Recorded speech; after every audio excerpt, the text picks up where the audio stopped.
నమస్తే, welcome to 99 TV. ఈరోజు మనం మాట్లాడబోతున్నాం టెర్రర్ నెట్వర్కింగ్ గురించి.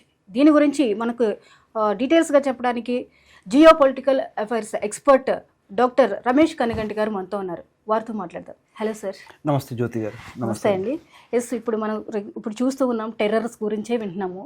ఈ ఉగ్రవాదులు, వీళ్ళ నెట్వర్కింగ్ అసలు ఎలా ఉంటుంది, వీళ్ళ ఆర్గనైజింగ్ ఏంటి?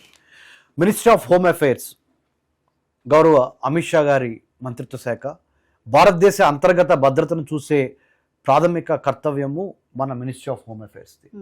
మినిస్ట్రీ ఆఫ్ హోమ్ అఫైర్స్ యొక్క అఫీషియల్ స్టాటిస్టిక్స్ ప్రకారము భారతదేశంలో టెర్రర్, ఎక్స్ట్రీమిస్ట్, ఫండమెంటల్ ఆర్గనైజేషన్స్ని బ్యాండ్ ఆర్గనైజేషన్స్లో చాలా వాటిలో బ్యాన్ చేశారు. అందుట్లో ముఖ్యంగా ఒక 40 నుంచి ఒక 60 మధ్య ఇంపార్టెంట్ టెర్రర్ నెట్వర్క్స్ ఉన్నాయి.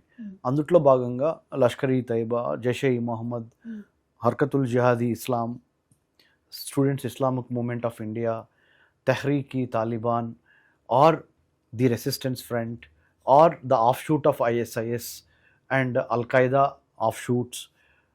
ఇట్లా ఎన్నో ఉన్నాయండి. ఈ టెర్రర్ నెట్వర్క్స్ యొక్క అంటే ఉగ్రవాదము అంటే ఏంటంటే మతపరమైన, రాజకీయపరమైన, ఆర్థికపరమైన, భౌగోళికపరమైన లక్ష్యాల సాధనకి హింసని ఆయుధంగా వాడటమే ఉగ్రవాదం.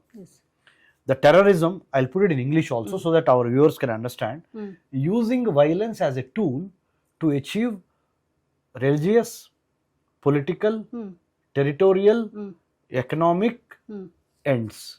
అంటే హింసని ఆయుధంగా వాడి మతపరమైన, భౌగోళికపరమైన, ఆర్థికపరమైన లేదా ప్రదేశాన్ని జయించడానికి, అంటే ఒక ప్రాంతాన్ని జయించడానికి వైలెన్స్ అనేది ఒక టూల్గా వాడటమే ఉగ్రవాదం. ఇక్కడ ఎక్కువ మనకు కనపడుతుంది ఏంటంటే రిలీజియస్ టెర్రరిజం ఎక్కువ కనపడుతుంది. అంటే మతంతో కూడిన ఉగ్రవాదం ఎక్కువ కనపడుతుంది. పెహల్గామ్ టెర్రర్ అటాక్స్ 22 ఏప్రిల్ 2025లో కూడా జరిగింది. అదే మతాన్ని ఆదర్శంగా చేసుకొని, మీరు ఈ మతానికి సంబంధించిన వాళ్ళు కాదు, మీరు హిందువు, అందుకని మిమ్మల్ని చంపుతున్నాము, మీరు మా యొక్క ఇంపార్టెంట్ ఇస్లాంలోని కొన్ని మీరు చదవలేకపోతున్నారు, కల్మా కానీ ఇంకోటి కానీ అందుకని చంపుతున్నాము, మీ ప్రధానమంత్రి మోడీకి చెప్పండి అని మహిళల్ని వదిలేసి వాళ్ళ భర్తల్ని వాళ్ళ ముందలే గన్ పాయింట్తో హెడ్ మీద పెట్టి చంపటం అనేది క్రూరత్వంగా మానవ జాతికి, మానవ మనుగడకి, మానవత్వానికి ఇది ఒక సిగ్గుచేటుగా మతపరమైన ఉగ్రవాదాన్ని వాళ్ళు వ్యతిరేకించారు. అందుకనే వాళ్ళు ఇప్పుడు భారీ మూల్యం చెల్లించారు పాకిస్తాన్.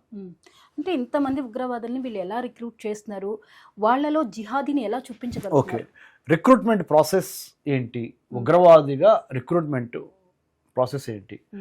ఉదాహరణ, ఇక్కడ మనము క్రిస్టల్ క్లియర్గా మతానికి సంబంధించి ఏం చేస్తారు అంటే, ఒక ఉద్యోగం సద్యోగం లేని వాళ్ళని, నిరక్షరాస్యుల్ని, అమాయకుల్ని ఇలా వాళ్ళని దగ్గరికి లాగి, మీకు మేము ఆర్థికంగా డబ్బులు ఇస్తాము, will help you financially. Once you give up your life for the sake of Islam, you will get Jannat, అంటే స్వర్గం వచ్చింది నీకు. స్వర్గంలో నీకు మంచి ప్లేస్ దక్కించుకుంటావు. 72 మంది వర్జిన్ కన్యలు నీకోసం స్వర్గంలో వెయిట్ చేస్తూ ఉంటారు. జోక్ కాదు, it's a serious thing. It is clearly written. A normal person becoming a terrorist, this is the ideological indoctrination అంటారు. సైద్ధాంతికంగా, మతపరంగా వాళ్ళని ఈ విధంగా మోటివేట్ చేస్తారు వాళ్ళ మనసుల్లోకి. 72 మంది virgin beauties are waiting for you in the haven.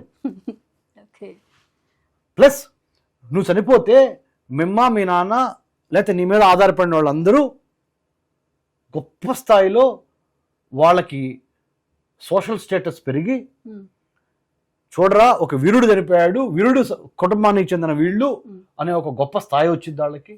They gain A social status, social reputation and economic security, ఆర్థిక భద్రత వచ్చింది.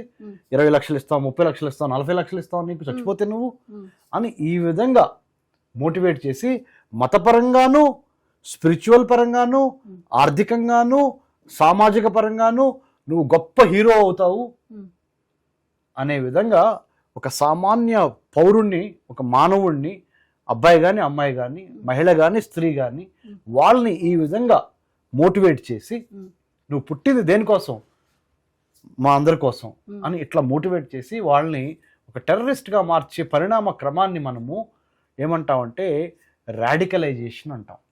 దానికి విరుగుడు ఏంటంటే డీరాడికలైజేషన్ చేయాలి. ఇప్పుడు డ్రగ్స్ తీసుకున్నవాడు, మత్తు మందులకి బానిసైన వాడికి ఏం చేస్తాం మనము, డీ అడిక్షన్ క్యాంప్లో పెడతాం. అంటే డ్రగ్స్ నుంచి వాడిని కాపాడటం కోసం వాడికి మందు మాకు, వాడికి మెంటల్ గాను ఫిజికల్ గాను వాడికి మంచి వర్క్ ఇచ్చి వాడిని ఏ విధంగా అయితే మానవుడిని చేస్తామో మళ్ళీ రాక్షసుడి నుంచి, అలానే ఈ మత మౌఢ్యంతో ఉన్న మతోన్మాదులు, మత ఛాందసవాదులకి డీరాడికలైజేషన్ చేయాలి. నెంబర్ 1. ఇప్పుడు వీళ్ళని ఇంతగా అంటే వాళ్ళ చావుకే సిద్ధం చేస్తున్నారు. దేవన్ నుంచి వాళ్ళని సూసైడ్ బాంబర్స్. అందుకే వాళ్ళకి ఎలాంటి భయం కూడా, సెంటిమెంట్స్ కానీ ఇలాంటివి కనిపించవేమో. ఆత్మాహుతి దాడి. ఇంతమందిని రిక్రూట్ చేసి వీళ్ళకి ఇంత ఫైనాన్షియల్గా ఖర్చు పెట్టడానికి వీళ్ళకి అసలు ఫైనాన్స్ ఎక్కడి నుంచి వస్తుంది? వెరీ గుడ్, మంచి ప్రశ్న సార్. మళ్ళీ జ్యోతి గారు, ఒక ఉగ్రవాదంలో ఎంతో ఆర్థిక మూలాలు ఉన్నాయి. Black money, drugs, narcotics, arms, human trafficking, వీటన్నిటి నుంచి వచ్చే మనీ అంతా ఉగ్రవాదానికి వెళ్తుంది.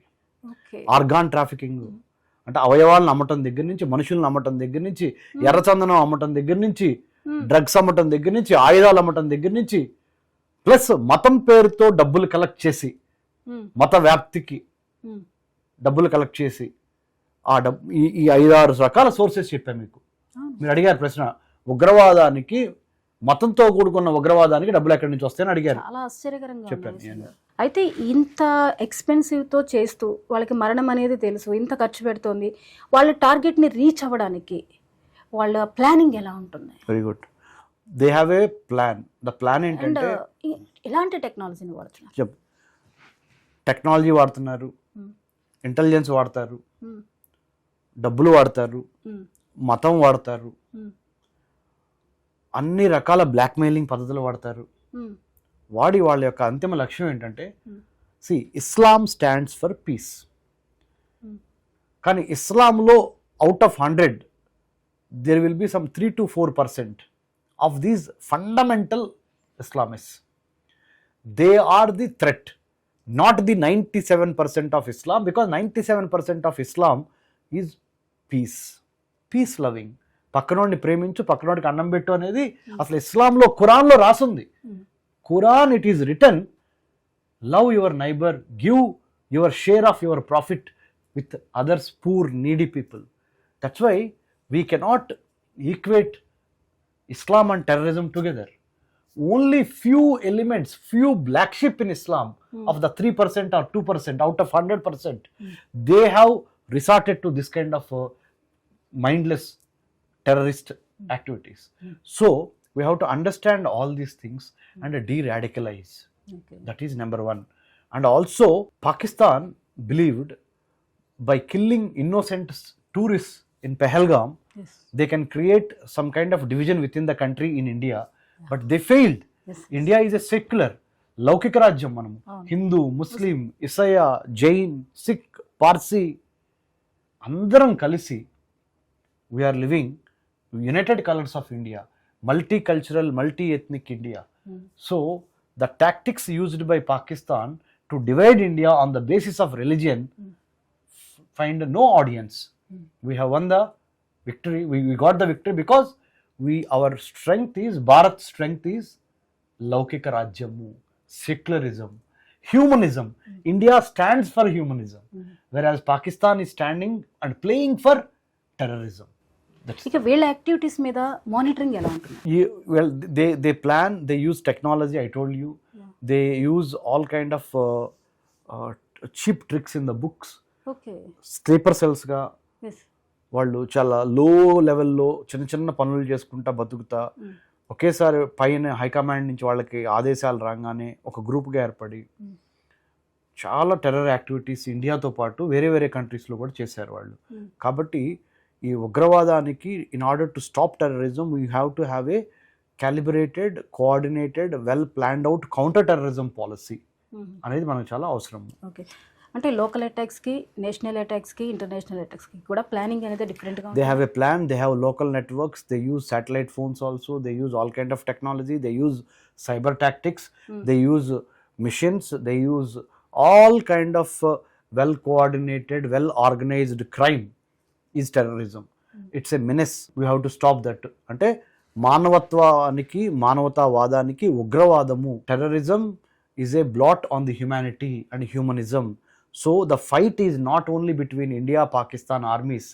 Now the fight, the whole country, now the whole global nations, out of 197 countries in the world, 170 countries are in favor of Bharat, India, because Bharat or India, that is we, the people of India, we are fighting for humanism over terrorism.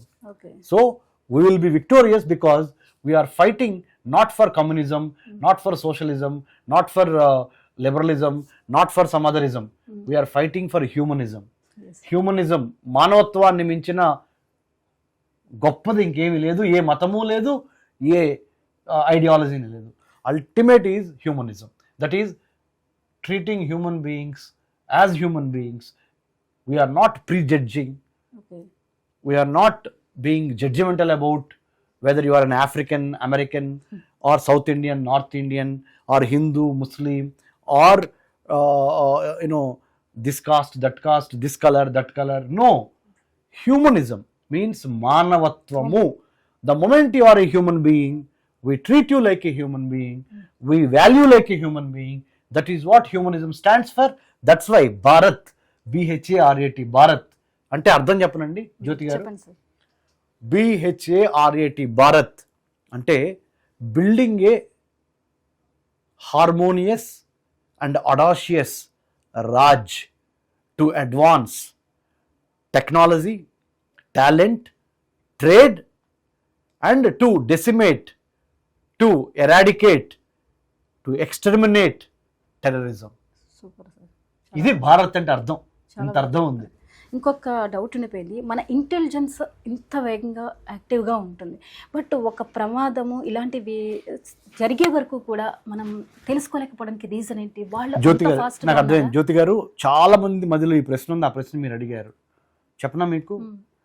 మన భారతీయ law enforcement agencies, army, navy, air force, IB, రా, CISF, CRPF, Assam rifle, ITBP, BSF, SSB, ఇన్ని పేర్లు చెప్పానే, ఇన్ని లా enforcement agencies, మన రక్షణ వ్యవస్థలు ప్రతిరోజు కొన్ని వందల టెర్రర్ అటాక్స్ని భారతదేశం నుంచి కాపాడుతూ ఉంటాయి. భారతదేశం మీద ప్రతిరోజు అటాక్స్ జరుగుతూనే ఉంటాయి. ఓకే. సైబర్ అటాక్స్ జరగవచ్చు, land based, water based, Coast based, maritime based, land based, ఎన్నో జరుగుతాయి. మన దృష్టికి వస్తేనే మనకి తెలియటం కాదు, మనకి తెలియకుండా మన రక్షణ వ్యవస్థలు మనల్ని, police, intelligence and many other armed forces, they are protecting India every day from these terrorist organisations. Only one terror organisation or one terrorist incident that comes out in the public like Pahalgam, అప్పుడు మనం అనుకుంటాం మన intelligence, police, law enforcement, is it not working? No, it is working 365 days. It is able to stop 99 attacks. Okay. Before you come to know, only one attack which you are not able to stop, that becomes a news. Understand? చాలా బాగా చెప్పారు ఇది, ఎందుకంటే చాలా మందికి doubt ఉంది. 140 కోట్ల మందికి, out of 140 crores of Indians, I am telling you, I have been working on security matters of this country. Dr. Ramesh Kannaganti, Center for Human Security Studies from Hyderabad, India. I am telling you, 99 attacks perpetrated, planned by terrorist organizations have been successfully stopped, contained. Only one attack, unfortunately, if it is executed, then only it is becoming the news. But there are 99 attacks stopped by our law enforcement officers. So please give credit, trust our law enforcement officers, our police officers, military officers and many other officers, intelligence officers. They are able to stop 99 attacks before you and me come to know. These law enforcement agencies need not tell whatever is happening. 99 ఉగ్రవాద attacks ఆపగలుగుతున్నాం మనం, only ఒక్కదాన్ని ఆపలేకపోతే అదే పెద్ద news అవుతుంది. దయచేసి మీరు అర్థం చేసుకోండి, salute to our security and law enforcement officers. Their umpteen number of sacrifices are trying to stop many terrorist organizations and attacks on India. This is what we have to come to know. ఉగ్రవాదాన్ని పోషించే దేశంగా పాకిస్తాన్ మనం డైరెక్ట్గా చూస్తున్నాం. ఇలాంటి దేశాలు ఇంకా ఉన్నాయా? అంటే ఇన్ని ఉగ్రవాద సంస్థలు పోషించబడుతున్నాయంటే ఇలాంటి దేశాలు ఇంకా ఉన్నాయా? దీని వెనక వ్యాపారవేత్తలు కానీ రాజకీయ నాయకులు కానీ కూడా ఉండొచ్చా? అన్ని రకాల యాంగిల్స్ ఉంటాయండి టెర్రరిజంలో. ఓకే. కానీ మతపరమైన టెర్రరిజం అని చెప్పాను, religious terrorism, that is the most deadliest and heinous crime. అది అంటే మతాన్ని ఆదర్శంగా చేసుకొని మతపరమైన ఉగ్రవాదాన్ని వ్యాప్తి చేయటం ద్వారా తమ పబ్బం గడుపుకోవాల్సిన అవసరము, అఘాయిత్యము Pakistan state sponsored terrorism, Pakistan state initiated terrorism, Pakistan state conducting terrorism ఉగ్రవాదాన్నే ఒక పాలసీగా తీసుకున్నది. ఉగ్రవాదం ద్వారా గెలవాలనుకుంటుంది. అంటే వాళ్ళ ఫారెన్ పాలసీలో టెర్రరిజాన్ని చూపించింది, వాళ్ళ ట్రేడ్ పాలసీలో టెర్రరిజాన్ని చూపించింది, వాళ్ళ డిఫెన్స్ పాలసీలో టెర్రరిజాన్ని చూపించింది. అంటే అఫీషియల్గా వేరాజ్ India, Bharat is sponsoring talent, technology, trade to the whole world, whereas Pakistan is sponsoring only one T, that is terrorism, terrorism, terrorism. అందుకని చివరికి ఏమైంది, Pakistan is also at the receiving end of terrorism on terrorist attacks by their own people have happened in Pakistan. So ఎవడు తీసుకున్న గొయ్యి వాడిలోని దాంట్లోనే పడతారు. కాబట్టి తప్పనిసరిగా పాకిస్తాన్ ఎక్కడైనా బుద్ధి తెచ్చుకొని it has to come out of it terrorism. And please concentrate, Pakistan has to concentrate on the development of their own people in food security, water security, employment security, health security. Pakistan's standard of living of normal people, civilians and poor and needy people, if Pakistani government can concentrate on that, then it will survive. Otherwise it will destroy its own future and the future of Pakistan. Finally ఈ terror networking కి end ఉందా లేదా? The terror networking ఒకే ఒక end. ఆ end ఏంటి అంటే హ్యూమనిజము winnowing over terrorism. మానవత్వవాదము, మానవతావాదాన్ని ఎక్కువగా మనం ప్రమోట్ చేస్తా ఉగ్రవాదాన్ని, మతపరమైన ఉగ్రవాదాన్ని అధఃపాతాళానికి తొక్కటానికి ఒక counter terrorism policy, long term sustained strategic options కూడా మనం తీసుకోవాల్సిన అవసరం ఉంది. జై హింద్ అండి. Thank you so much. Thank you Jyoti garu. Terror network మీద చాలా చక్కగా మాకు డీటెయిల్స్ అందించారు. Thank you so much. చూసారు కదండి టెర్రర్ నెట్వర్కింగ్ ఎలా స్ప్రెడ్ అవుతుంది, దాని వెనుక దోహదం చేసేటటువంటి అంశాలు ఏంటి. మరో అంశంతో మేము అందుకుంటాం. Keep watching 99. జై హింద్.